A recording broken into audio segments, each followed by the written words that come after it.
Mr. President, Majority Leader. pursuant to Impeachment Rule 16, I make a motion. Statements were attributed to me moments ago by the House impeachment managers. Statements relating to the content of conversations between a phone call involving President Trump and Senator Tuberville were not made by me. They're not accurate, and they're contrary to fact. I move, pursuant to Rule 16, that they be stricken from the record.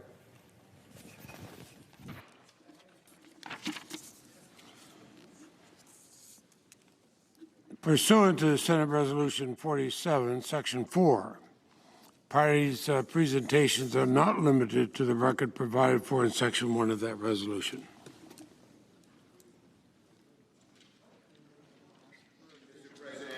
Senator, I appeal the ruling of the chair. I couldn't hear what he said. I appeal the ruling of the chair, Mr. President.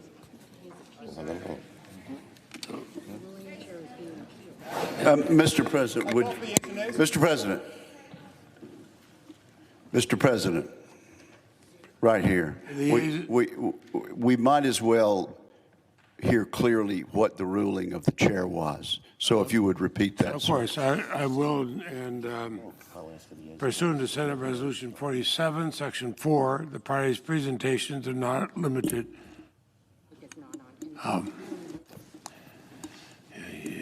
There you go. It's on now. Pursuant to Senate Resolution 47, Section 4, parties' presentations are not limited to the record provided for in Section 1 of that resolution. The senator from Utah has appealed that ruling. Is that correct? Yes, I have. Have you? And the yeas and nays have been requested. Sufficient. And what is the question? Is it, shall the ruling of the chair be sustained? Is that the question?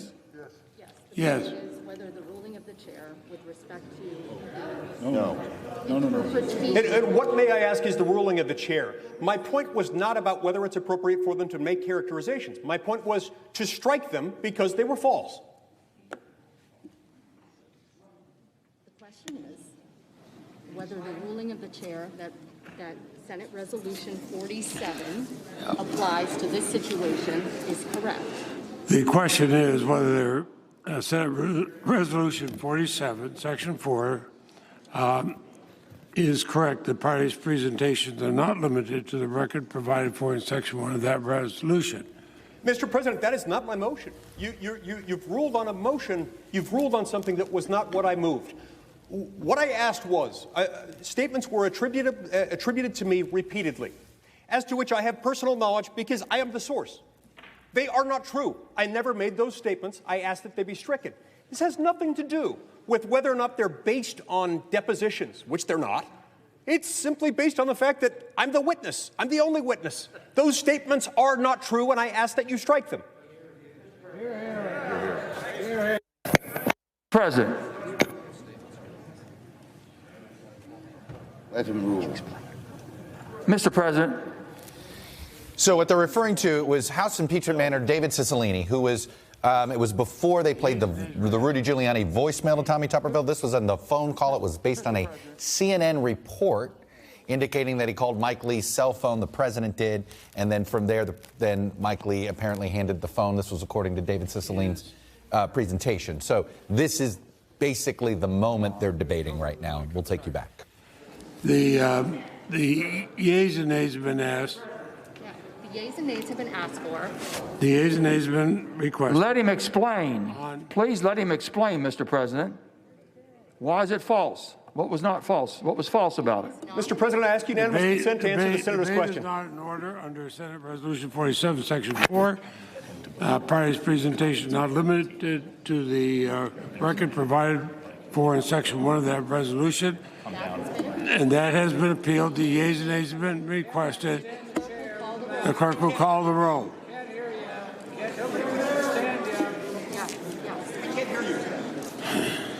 She's calling the roll. Ms. Baldwin, Mr. Barrasso. What are you doing? I was obviously watching all this in Capitol Hill. So, Casey, like I said, Point. well, let's listen in. What is the question?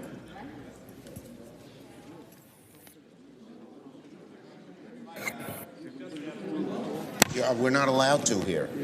Yes? Casey Hunt, you want to? Are they waiting? Are they looking for a parliamentarian ruling here?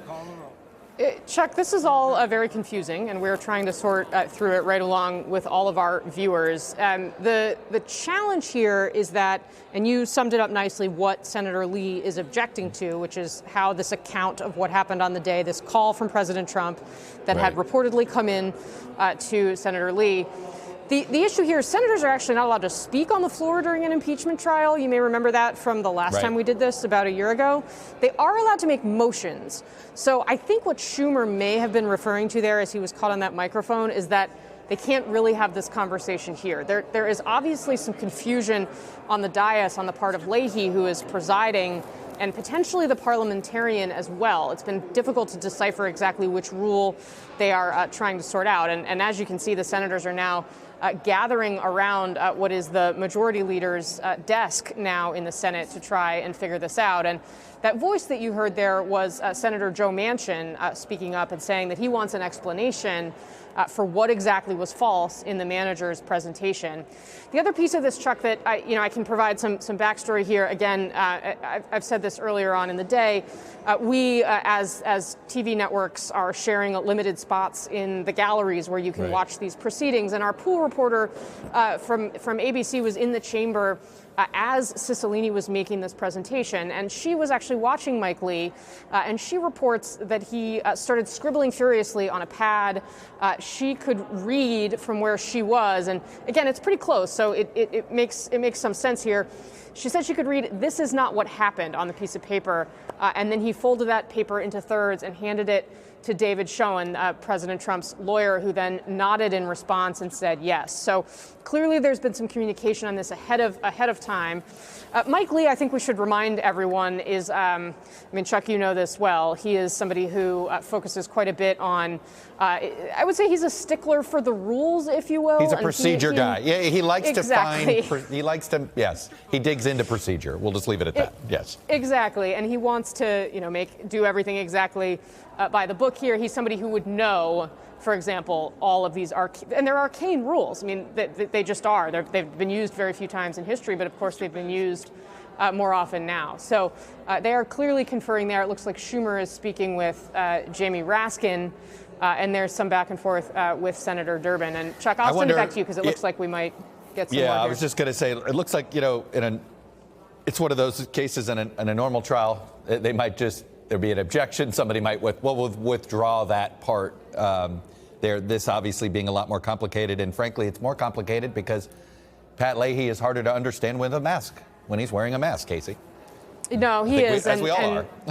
That's absolutely true. I mean, and also just keep in mind, this is not something that anyone would necessarily be have at their fingertips. I mean, presumably he has studied for this, but unlike normal procedures in the Senate where people, you know it by the back of your hand, the way that you would recite the Pledge of Allegiance in school or something like that, an impeachment trial is not that way. So Leahy's also, obviously, of course, one of the older members of the Senate. He's the longest serving Democrat, which, as the majority party, that's the reason he's in that chair. So, I think there are clearly some factors that are contributing to the confusion here. It sounds like the clerk is now potentially calling the roll on this, but as you can see, there still seems to be a fair degree of confusion here on the floor. As you can see, I think we're looking mostly there at Democrats, or what the camera is showing. Now we're getting a wide shot with Mike Lee. Yeah, we're starting to see that. Chamber, right?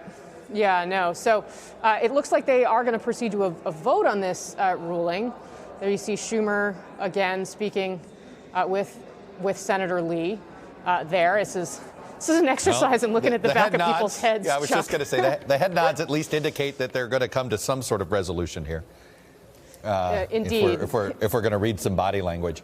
Let's go big picture here before we go back, Casey. Sure. I mean, this sort of went in the order we expected today, right? The very methodical case.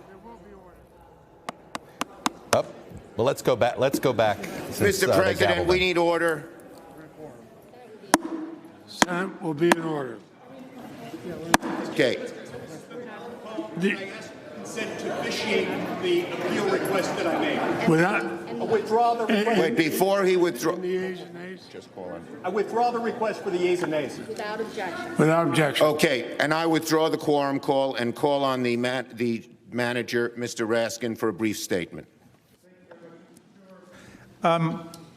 The impeachment manager, Mr. Cicilline, correctly and accurately quoted a newspaper account which the distinguished senator has taken objection to, so we're happy to withdraw it. It's not true, and it's On the grounds that it is not true, and we are going to repeated it too. Okay, we're going to withdraw it this evening, and without any prejudice to the ability to resubmit it, if possible, and then we can debate it if we need it. But it's not. This is much ado about nothing because it's not critical in any way to our case. You're not the one being cited as a witness, sir. All right. It's with. So the manager's well, it looks like we got a little politics in there at the end there of back and forth. His request, and we may relitigate it tomorrow if we have to. I now ask unanimous consent. The trial adjourn until 12 noon tomorrow, Thursday, February 11th, and this also constitute the adjournment of the Senate. The objection, without objection, so ordered. Senate stands adjourned.